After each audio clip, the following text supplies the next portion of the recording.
pronto para mais uma história, além do mundo real? Então, se prepare para enfrentar o desconhecido.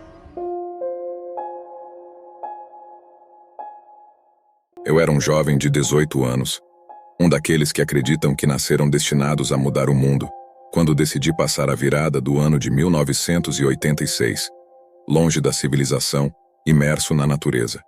Assim, resolvi arrumar minhas coisas e parti rumo a Cotijuba, uma das tantas ilhas pertencentes a Belém. Na manhã do último dia do ano, peguei uma pequena embarcação e logo me vi envolvido numa conversa sussurrada entre os outros passageiros, uma conversa de estranhos rumores sobre a comunidade local. Os nativos, ao que parecia, estavam abandonando suas casas para fugir como o diabo foge da cruz, especialmente da praia mais remota e isolada da ilha, batizada de Vai Quem Quer, cujo nome sugere a dificuldade de ir até o local. Eu, porém, mal dei ouvidos àquelas histórias. Minha atenção realmente estava em uma mulher de beleza singular que se postava do outro lado da embarcação. Seus cabelos dourados dançavam ao vento, e um sorriso radiante adornava-lhe os lábios. Uma flor branca enfeitava seus fios, exalando um perfume que embriagava os sentidos. Um discreto colar ornava-lhe o pescoço, daqueles em que o pingente guarda uma fotografia.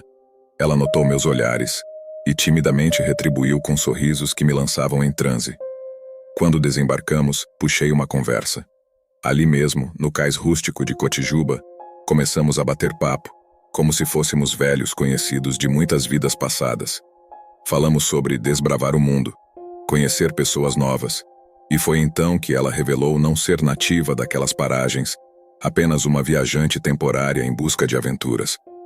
Horas se passaram entre conversas entusiasmadas, até que a percepção do anoitecer chegou, e com ela a consciência de que uma longa jornada ainda se estendia diante de mim. Foi então que, movido por um impulso que nem mesmo eu conseguia explicar, convidei-a para compartilhar comigo a virada do ano. Uma proposta inesperada que, para minha surpresa, foi prontamente aceita. Entretanto, antes que eu pudesse saborear plenamente o êxtase da sua aceitação, ela pediu-me para ir na frente, prometendo alcançar-me depois. O convite, feito de forma tão súbita, a tomara de surpresa, e havia algumas coisas que ela precisava buscar para o acampamento. Nos despedimos com um beijo, e eu parti em direção à praia, um imenso sorriso iluminando meu rosto. O caminho revelou-se uma prova de resistência, uma trilha sinuosa e desafiadora. A civilização rareava à medida que eu me aproximava da outra extremidade da ilha. Trechos pareciam consumidos pela floresta, deixando-me às voltas com a incerteza de estar no caminho certo. Em minha jornada, cruzei com a última casa do caminho. Era a morada de um pescador. Curioso com meu destino quando falei para onde estava indo, ele interrompeu suas atividades, fez o sinal da cruz e recolheu-se em sua cabana. Sem querer, meio que perdido, me vi entre as sepulturas de um pequeno cemitério que era a última morada dos locais. Após uma exaustiva jornada de mais de 2 horas através dos confins da mata, finalmente deparei-me com a praia paradisíaca. Sem demora, armei a barraca e comecei os preparativos para nossa ceia, imaginando a árdua travessia que minha convidada enfrentaria por aquele caminho.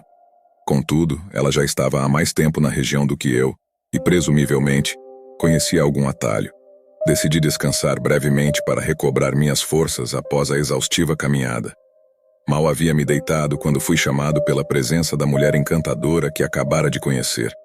Era como se estivéssemos vivendo uma cena de filme, onde tudo se encaixava perfeitamente.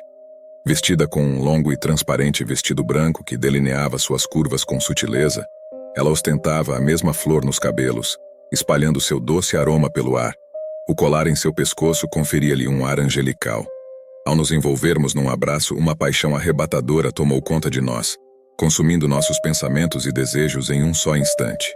Era como se o mundo ao nosso redor desaparecesse, deixando apenas o desejo ardente de possuí-la. Um sentimento mútuo e inegável. Sussurrando em meu ouvido, ela instigava-me a entregarmos-nos um ao outro sem reservas. Sem hesitação, cedemos à paixão ali mesmo, sobre a areia dourada da praia. Horas se passaram até que nossos corpos, outrora distintos, se fundiram em um único ser. Esgotado pela intensidade do momento, desfaleci em seus braços. Ao despertar na manhã seguinte, mergulhei num pesadelo cruel. Minha amada havia desaparecido sem deixar rastro algum, como se tivesse se evaporado no ar. Partira sem que eu sequer soubesse seu nome. Na barraca, apenas restavam a flor e o doce perfume que dela emanavam. O que julguei ser o amor da minha vida revelou-se uma ilusão fugaz, uma aventura romântica que se dissipou ao amanhecer. Aguardei sua volta em vão, até que a tristeza me forçou a encarar a dura realidade. Reuni minhas poucas coisas, arrumei a mochila e empreendi o retorno à civilização. No trajeto de volta, ao passar pelo pequeno cemitério, algo me chamou a atenção. Sobre uma sepultura, as mesmas flores que enfeitavam os cabelos da minha amada cresciam naturalmente. Intrigado, aproximei-me, e para meu espanto, deparei-me com o colar que ela usava preso à cruz que marcava o túmulo. Ao abrir o pingente, encontrei uma foto dela, já desbotada pelo tempo, mas inconfundivelmente ela, a mulher com quem compartilhei momentos de paixão poucas horas antes. Uma mistura de sensações me dominou, e o mundo parecia girar ao meu redor. Desorientado, adentrei a mata, guiado por um impulso obscuro.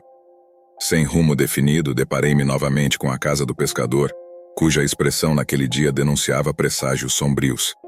Parei na frente do seu portão e pedi ajuda, mas minhas memórias se dissiparam em névoa. Quando recobrei a consciência, estava deitado numa rede, ladeado por um casal de expressões solenes. O homem, em tom sereno, sugeriu que eu havia escapado por pouco, e que poucos tinham essa sorte diante da dama loira. Parecia que ele sabia mais do que estava disposto a revelar, afirmando que eu não fora o primeiro nem o último a enfrentar tal situação.